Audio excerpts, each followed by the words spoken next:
Luka held his hand up to the ashtray.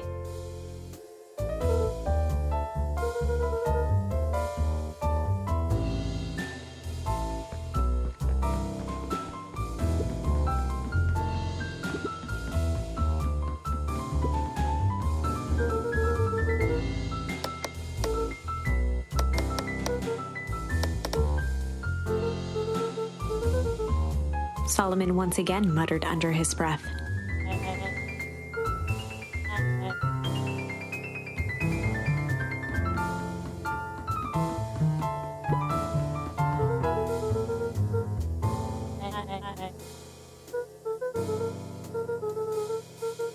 With a subtle, quivering lip, a smile crawled across Solomon's face. They heard the trampling of frantic footsteps from the hallway.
Her eyes searched the floor in thought. Solomon watched eagerly, waiting for the flicker of epiphany. With a sickened look, she peered into his soul.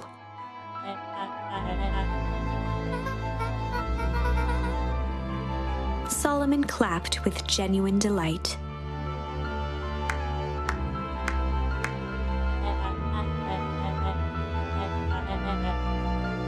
Solomon glanced down, examining his youthful form.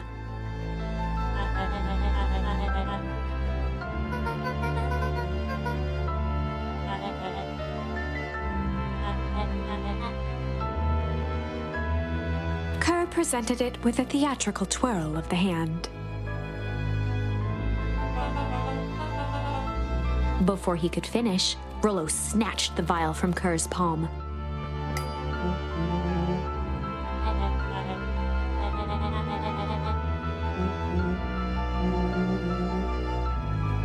Rollo casually tossed the vial to Luka. Luka jiggled the vial mockingly.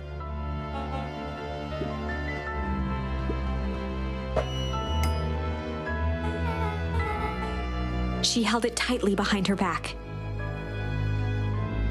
Solomon sighed, speaking in crisp, measured syllables.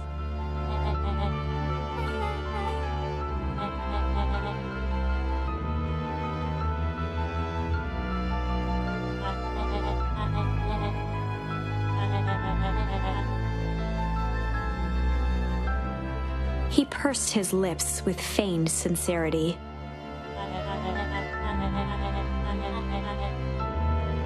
A deep uncertainty washed over Beck.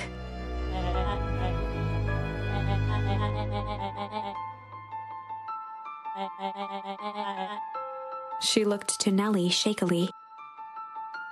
With a dispirited nod, Nellie sighed in defeat. Beck slowly approached Solomon.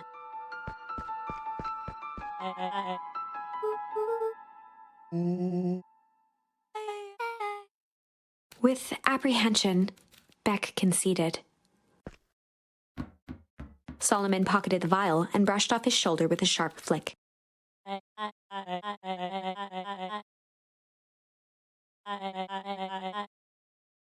The blood drained from Kerr's face.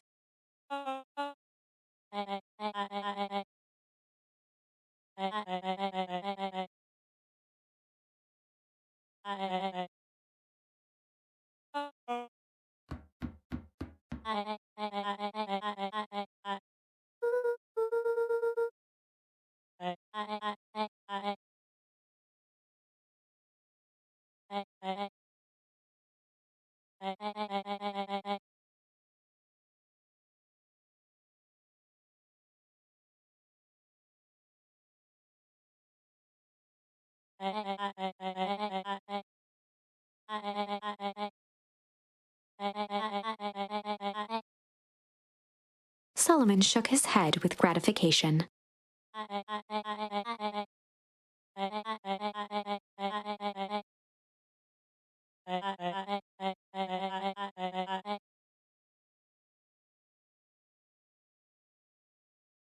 A muffled applause resonated faintly through the walls.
Nellie was staring at the floor, deep in thought.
The color dropped from Luka's face.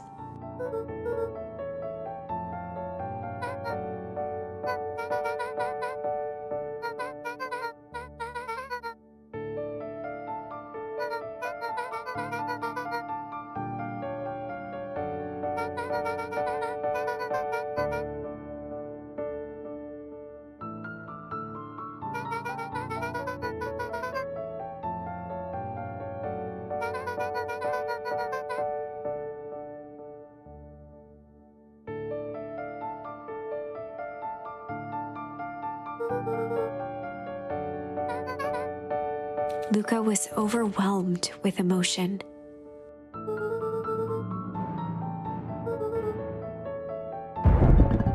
A sudden explosion sounded from the hull. Chapter 8: Comeuppance.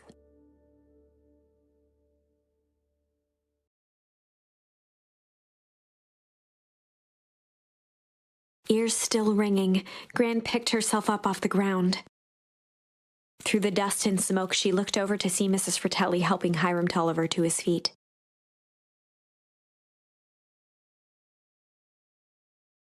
She'd had to beg, borrow, and steal to acquire those explosives.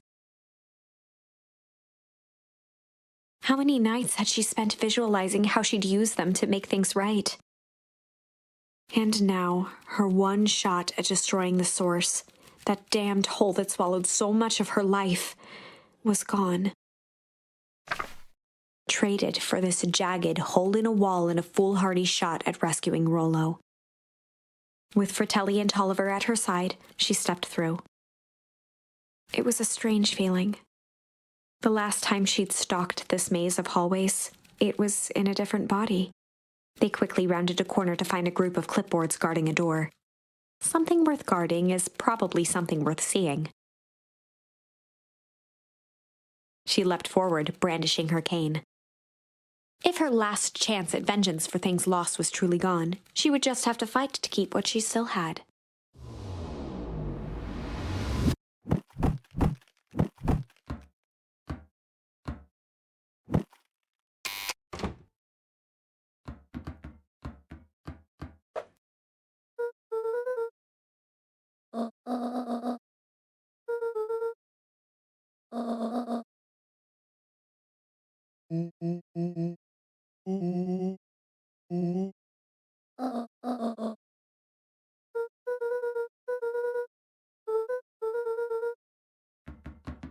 They made their way out from deep within Perennial Harvest, just as Solomon finished up his speech.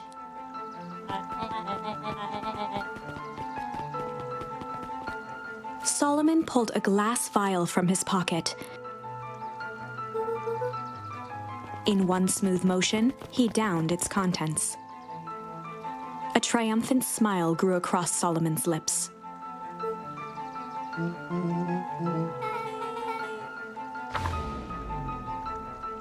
With a mischievous look, Beck elbowed Luka.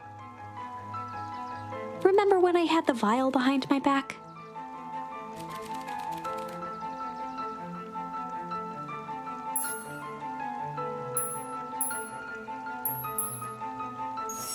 I might have tweaked his wonder potion with a little junk.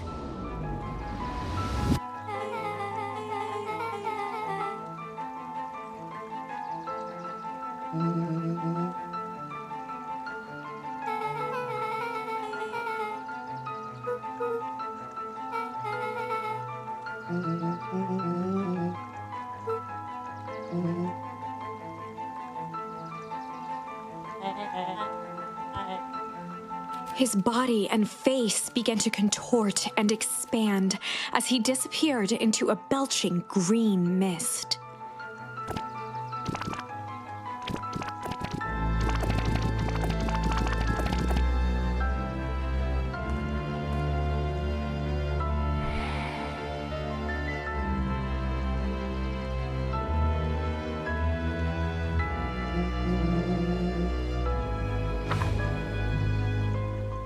As the last of what was once Sharper Valentine wafted into the air, the crowd began to disperse, still numb from what they had just observed.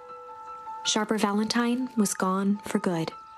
His end would be a new beginning for Beacon Pines, a new chance to let go of the things they had lost and grab hold of a new future. The end. Well, I'd be lying if I said that wasn't a bit gratifying. If that feels to you like a good note to end on, I won't stand in your way.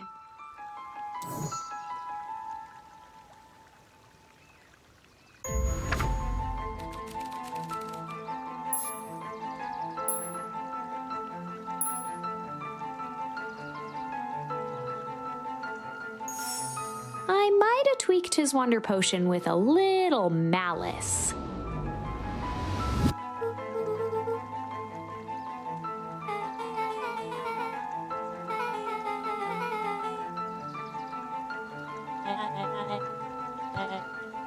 His body and face began to contort and expand as he disappeared into a belching green mist.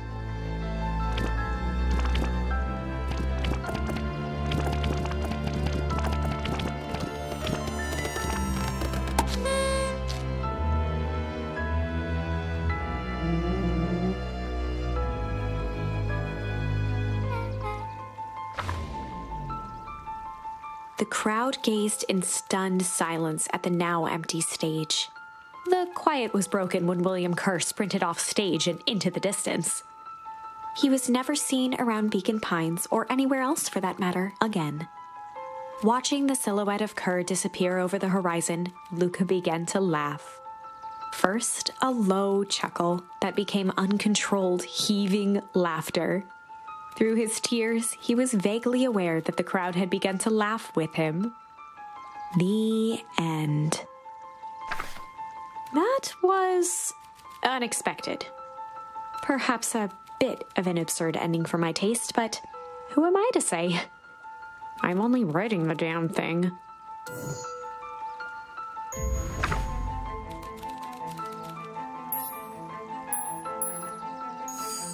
I might have tweaked his wonder potion with a little change.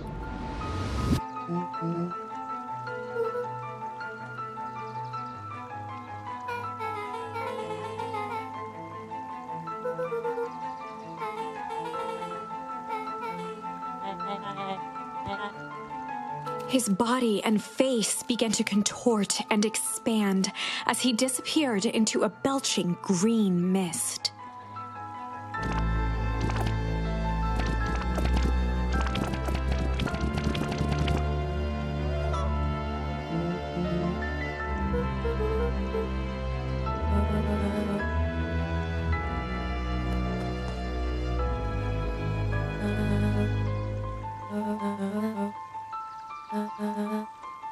Eris awkwardly cradled the squirming child. She looked to her brother, her voice shaking with uncertainty.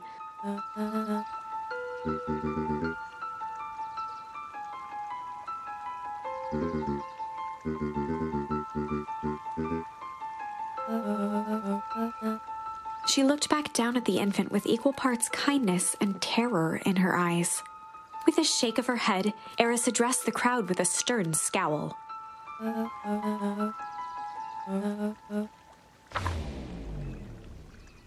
Epilogue. Beacon Pines' coldest summer on record came and went without much fanfare. Folks shared what they had, and none were left wanting. The new school year was ushered in by the falling leaves of autumn. After everything Luka, Rollo, and Beck had been through, middle school was bearable. The chill of winter didn't seem to bother people much. They kindled a hope for a better future in their hearts. When spring arrived, farmers planted their crops with a sense of joy and optimism. And as the dawn of the first day of summer came again, its light slowly spread through the shallow valley. It crept over the town square, across the river, past the neglected welcome sign, and came to rest on a young boy sleeping at dawn.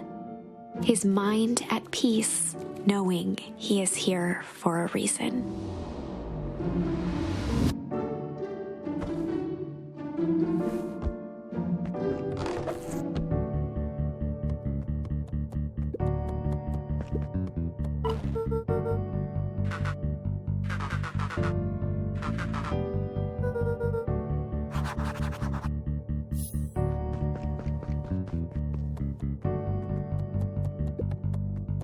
Over time, Eleanor began moving Walt's old things out of the closet and into storage.